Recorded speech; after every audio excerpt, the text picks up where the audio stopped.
The episode began as manager Kim's confiscated phone began to ring. He originally paid no attention to it, but upon hearing the officer mention his daughter's name as the caller, the look in his eyes immediately shifted. Disregarding the fact that this was a police station, he lunged forward, choking the officer to snatch his phone back. Manager Kim answered the call with a trembling voice, hardly daring to believe whether there was still a glimmer of hope that Minji was alive somewhere. 5 months ago, in 1997 in North Korea, a delegation led by Major Ri visited an orphanage with the purpose of selecting the strongest child to train into an elite agent.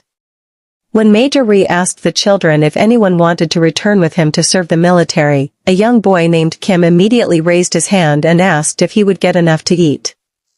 Upon receiving a definitive yes, he proactively stepped onto the podium and challenged the entire class. A fierce brawl ensued among the children.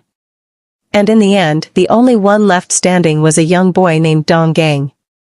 Just as Major Ri ordered Dong Gang to be taken to the training camp, his ankle was unexpectedly grabbed tightly by another child. The sheer resilience of this boy influenced the decision of Major Ri, who ordered both children to be brought back because the Republic needed such a persistent spirit.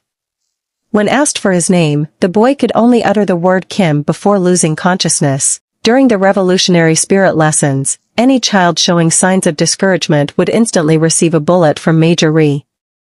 This training camp gathered all the most elite children carefully chosen by the Major. They would be trained to become the Special Operations Force of the Democratic People's Republic of Korea. Their objective was to infiltrate South Korea as moles, to secretly eliminate high-ranking officials there.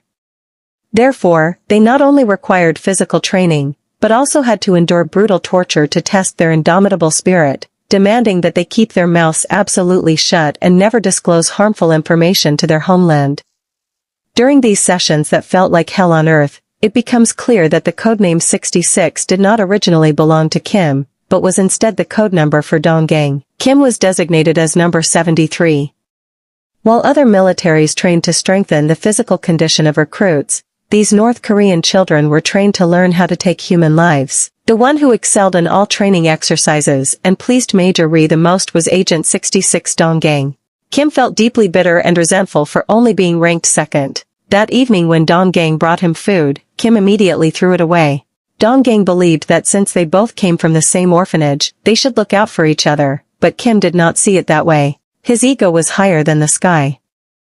He absolutely refused to allow anyone to be better than him and insisted on holding the number 1 spot. Consequently, he lunged into a fistfight with Dong Gang. During subsequent training sessions, Kim practiced frantically even more, training day and night